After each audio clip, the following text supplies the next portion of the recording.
Hello नमस्ते, I am Deepali Goyal. स्वागत करती हूँ आप सभी का साइंस मैजिक पर। तो स्टूडेंट्स, आज की क्लास में हम पढ़ेंगे आइसोटोप के बाद के टॉपिक, यानी कि isobar, iso neutron, iso electron और आइसो डायफर। ये चारों के चारों टॉपिक आज की क्लास में हम खत्म करेंगे। तो बहुत ही ईजी था आइसोटोप। आई थिंक ट्रिक के बाद आप लोगों को और ज़्यादा ईजी लगा होगा। तो आज की क्लास में हम पढ़ेंगे किसके बारे में। हम सबसे पहले शुरू करेंगे आइसोबार, ठीक है, जिसे क्या बोलते हैं, जिसे बोलते हैं समभारिक। समभारिक। तो आइसोबार क्या होते हैं? समभारिक। और सीधे शब्दों में अगर जानोगे तो जिनका Z जो होता है, यानी परमाणु संख्या जो होती है वो अलग होती है, लेकिन परमाणु भार जो है वो समान होता है। यानी देखो, हमने आइसोटोप किया था जिसमें हमने देखा था कि परमाणु संख्या सेम होती है, परमाणु भार अलग होता है। तो ये जस्ट उसका अपोजिट है। और याद कैसे रखोगे? तो देखो, आइसोबार में आपको दिख रहा है बेस, यानी बेस कहाँ होता है? हमेशा नीचे। तो नीचे वाला जब अलग हो, और आपको याद होगा जब हम कोई सिंबल लिखते हैं तो नीचे लिखते हैं Z, ऊपर लिखते हैं A। जब Z अलग हो तो वो क्या कहलाते हैं? वो कहलाते हैं समभारिक। तो समभारिक क्या है स्टूडेंट्स? वह तत्व जिनका क्या है? एटॉमिक नंबर यानी परमाणु संख्या डिफरेंट है, अलग है, लेकिन एटॉमिक मास यानी परमाणु भार सेम है, यानी एक समान है। इसका एग्जाम्पल अगर देखें तो देखो, अगर मैंने आपके आगे लिख दिया AR यानी आर्गन, और इसके नीचे मैंने एटॉमिक नंबर लिख दिया इसका 18, ठीक है, और इसका भार होता है 40। मैंने लिखा पोटेशियम, एटॉमिक नंबर 19, भार 40, और मैंने लिख दिया कैल्शियम जिसका एटॉमिक नंबर है 20 लेकिन भार है 40। तो आप देख रहे हो इन तीनों में एटॉमिक मास यानी A जो है वो सेम है, लेकिन एटॉमिक नंबर क्या है? अलग है। तो ये तीनों एक दूसरे के क्या हुए? ये तीनों एक दूसरे के आइसोबार हुए, यानी समभारिक हुए। तो बता दो मुझे जल्दी से कि यहाँ पर जो मैंने आपको पढ़ाया इससे आप लोग अपना क्वेश्चन सोल्व कर पाओगे। क्वेश्चन क्या आएगा? इनमें से कौन आइसोबार है? आप चेक करोगे जिसका बेस अलग हो, यानी नीचे वाला अलग हो, यानी परमाणु संख्या अलग हो, लेकिन टॉप सेम हो, यानी एटॉमिक मास जो है, परमाणु भार, परमाणु द्रव्यमान या जिसे मास नंबर बोलते हैं वो सेम हो, तो क्या कहलाता है? आइसोबार। अब बढ़ते हैं आगे अगले टॉपिक पे, जो कि है हमारे पास आइसो न्यूट्रॉन। आइसो न्यूट्रॉन यानी कि समन्यूट्रॉनिक। समन्यूट्रॉनिक क्या होते हैं? देखो, नाम से ही पता लग रहा है। आइसो न्यूट्रॉन यानी न्यूट्रॉन क्या है? सेम है। न्यूट्रॉन क्या है? सम यानी समान है। तो आइसो न्यूट्रॉन क्या होंगे? जिसमें n क्या होगा? n सेम होगा। अब ये कैसे पता लगेगा? ये कैसे पता लगेगा? देखिए, अगर मैंने आपके आगे लिख दिया ऑक्सीजन 8 16, मैंने आपके आगे लिख दिया नाइट्रोजन 7 15, ठीक है, तो अब आप मुझे देखकर बताओ कि यहाँ पर हो क्या रहा है। देखो, आपको मैं अगर बोलूं कि इस ऑक्सीजन के अंदर न्यूट्रॉन कितने हैं बताओ, तो आप बता सकते हो मुझे? बिल्कुल बता सकते हो। आप जानते हो ये 8 क्या है? ये है Z। ये 16 क्या है? ये है A यानी एटॉमिक मास, और एटॉमिक मास बराबर होता है Z plus neutron. Atomic mass 16, Z 8, neutron कितने आ गए? न्यूट्रॉन यहाँ से आ गए 16 माइनस 8, 8 न्यूट्रॉन आ गए हमारे पास। तो हमें पता लग गया कि ऑक्सीजन में न्यूट्रॉन कितने हैं? 8 हैं। अगर मैं बात करूं नाइट्रोजन की, तो यहाँ पर भी हम न्यूट्रॉन निकाल लें। देखो, ये क्या है? ये है Z, ये क्या है? ये है A। तो A बराबर N प्लस Z। A कितना है? 15, N कितना है? निकालना है। Z कितना है? 7।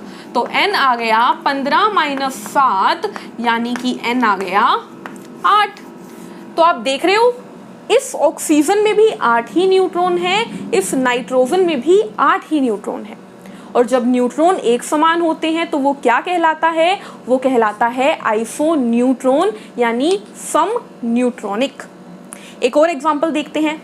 अगर मैंने आपके आगे लिख दिया हाइड्रोजन एक 3, क्या था ये, ट्रिटियम था, याद है आइसोटोप में हमने तीसरा आइसोटोप देखा था हाइड्रोजन का जिसका परमाणु भार 3 था, तो ये क्या है, ट्रिटियम, और इसके बराबर में मैंने लिख दिया हीलियम 2 4।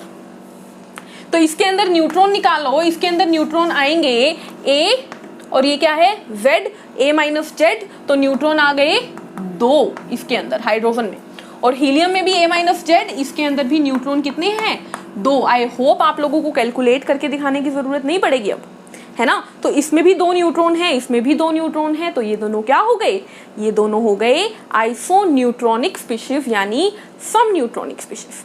क्लियर है। तो मैंने अभी तक आपको 2 चीजें करवाई, पहले आइसोबार जिसके अंदर परमाणु संख्या अलग, परमाणु भार सेम होता है, एग्जाम्पल दिए जिसमें मैंने आपको बताया कि नीचे वाला क्या दिख रहा है आपको अलग अलग, ऊपर वाला क्या दिख रहा है आपको एक समान, तो वो क्या हो गए, वो हो गए आइसोबार यानी समभारिक। फिर मैंने आपको बताया आइसोन्यूट्रॉन के बारे में जिसमें न्यूट्रॉन एक समान हो। यहाँ पर आपको मैथ लगाना पड़ेगा तो बहुत ध्यान से करना पड़ेगा।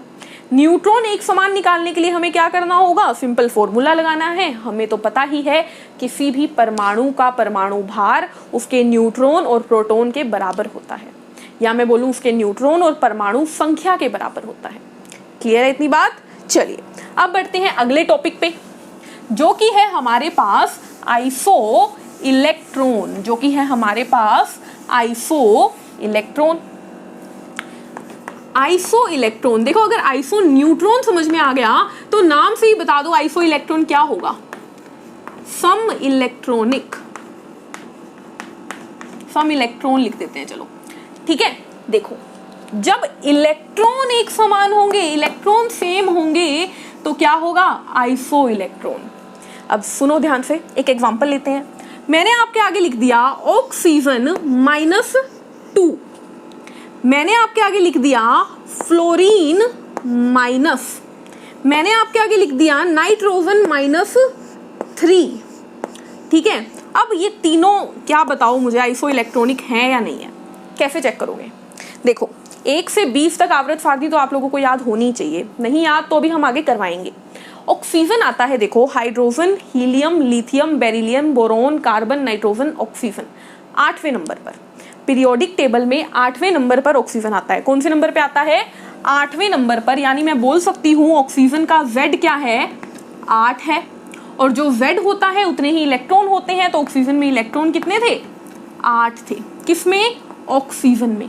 लेकिन यहाँ पर है ऑक्सीजन का -2, माइनस का मतलब होता है स्टूडेंट कि ऑक्सीजन ने किसी से इलेक्ट्रॉन लिए हैं, ठीक है। देखो ये कंसेप्ट मैं आपको अलग से एक वीडियो में करवाऊंगी जिसमें मैं आपको कैटायन और एनायन के बारे में बताऊंगी कि धनायन क्या होते हैं, ऋणायन क्या होते हैं।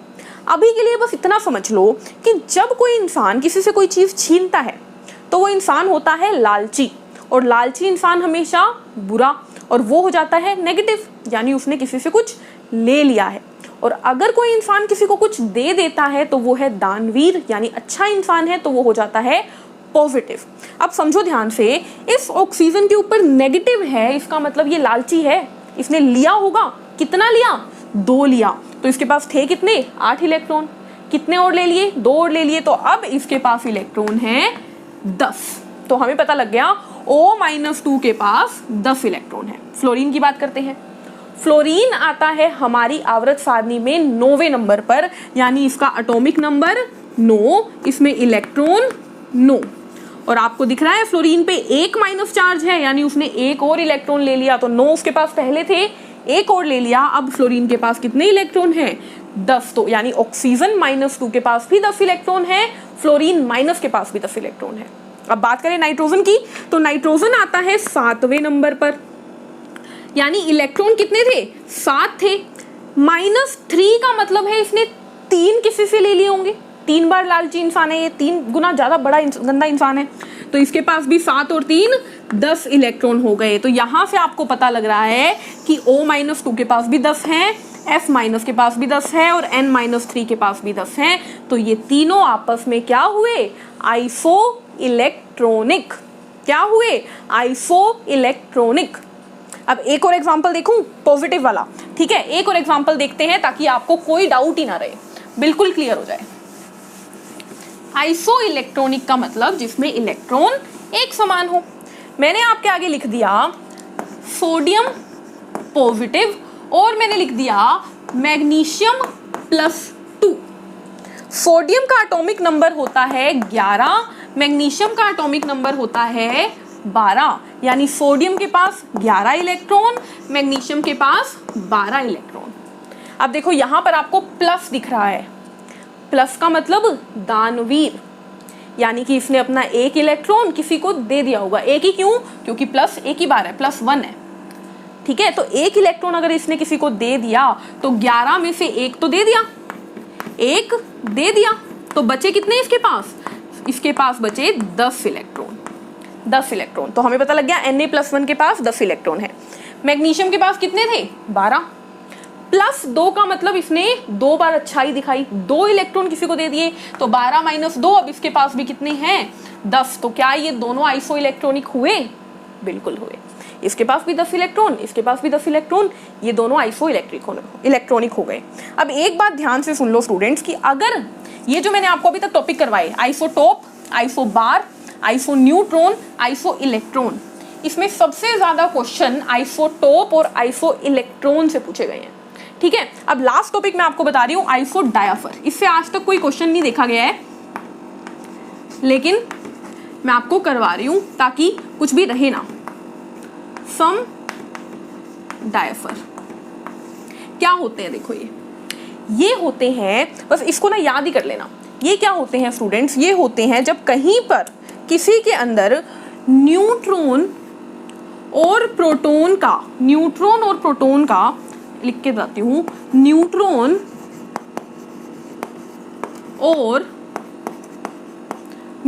और प्रोटॉन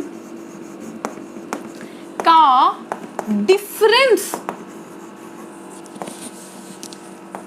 सेम हो। कुछ समझ में आया? नहीं आया? अब एग्जाम्पल देखो और समझो। हमारे पास एग्जाम्पल है, एक है मेरे पास थोरियम और एक है मेरे पास यूरेनियम। इसका एटॉमिक नंबर 90 और इसका एटॉमिक नंबर 92। इसका परमाणु भार 234 और इसका परमाणु भार 238। अब मुझे जल्दी से बताओ कि इस थोरियम में न्यूट्रॉन कितने होंगे? आप निकाल सकते हो? आप कहोगे बिल्कुल निकाल सकते हैं। ये क्या है? ये है Z, ये क्या है? ये है A, और A - Z क्या होता है? न्यूट्रॉन। तो 234 - 90 यानी 144 क्या आ गए? न्यूट्रॉन आ गए। न्यूट्रॉन कितने आ गए? 144। अब मैं अगर आपसे पूछूं इसमें प्रोटॉन कितने हैं, आप बता दोगे? आप कहोगे जो परमाणु संख्या वही प्रोटॉन, तो 90 क्या हो गए? प्रोटॉन हो गए। क्लियर? न्यूट्रॉन कितने हैं? 144, प्रोटॉन कितने हैं? 90। इसका देखते हैं, इसके अंदर न्यूट्रॉन कितने हैं आपसे पूछूं तो आप क्या करोगे? A - Z करोगे। A कितना है? 238, Z कितना है? 92, कितना आ गया? ये आ गया 146। तो न्यूट्रॉन कितने हैं? 146। प्रोटॉन कितने हैं? प्रोटॉन है 92। अब समझो आइसो डायाफर क्या होते हैं, सम डायाफर क्या होते हैं। जब न्यूट्रॉन और प्रोटॉन का डिफरेंस बराबर हो, तो देखो न्यूट्रॉन माइनस प्रोटॉन कितना आता है इसमें, तो 144 में से 90 गए, 144 में से 90 गए, इसका आया 54। ठीक है, इसका भी देखते हैं। न्यूट्रॉन माइनस प्रोटॉन कितना आएगा? 146 न्यूट्रॉन है, 92 प्रोटॉन है, तो ये भी आ रहा है 54। तो देखो न्यूट्रॉन और प्रोटॉन का जो डिफरेंस है, यानी न्यूट्रॉन में से जब प्रोटॉन घटाते हैं तो जो वैल्यू आती है वो एक समान है। थोड़ा सा डीप नॉलेज है, इससे क्वेश्चन भी पूछने के चांसेस कम है, लेकिन जान लो। ठीक है, तो हमने पढ़ा आइसोबार जिसमें बेस अलग हो, यानी एटॉमिक नंबर अलग हो, एटॉमिक मास सेम हो। हमने पढ़ा आइसो न्यूट्रॉन जिसमें न्यूट्रॉन सेम हो, हमें एटॉमिक मास में से एटॉमिक नंबर घटा के देखना पड़ेगा। आइसो इलेक्ट्रॉन जिसमें हमें इलेक्ट्रॉन कैलकुलेट करने पड़ेंगे, माइनस का मतलब इलेक्ट्रॉन ले लिए, प्लस का मतलब इलेक्ट्रॉन दे दिए। और आइसो डायाफर जिसमें हमें न्यूट्रॉन और प्रोटॉन निकालने पड़ेंगे और फिर इन दोनों का डिफरेंस देखना पड़ेगा, जिसमें न्यूट्रॉन और प्रोटॉन का डिफरेंस एक समान होगा, वो कहलाएंगे आइसो डायाफर। तो इसी के साथ आज की क्लास हम यहीं पे ख़त्म करेंगे। मिलेंगे नेक्स्ट क्लास में एटॉमिक स्ट्रक्चर के साथ, जिसमें हम थॉमसन मॉडल ऑफ एटम देखेंगे, हम रदरफोर्ड मॉडल ऑफ एटम देखेंगे, बोहर मॉडल ऑफ एटम देखेंगे। तब तक के लिए चैनल के साथ बने रहिए, चैनल को लाइक कीजिए, शेयर कीजिए, सब्सक्राइब कीजिए। नोट्स के लिए, क्विज के लिए टेलीग्राम चैनल को सब्सक्राइब कीजिए। Take care, thank you, bye bye.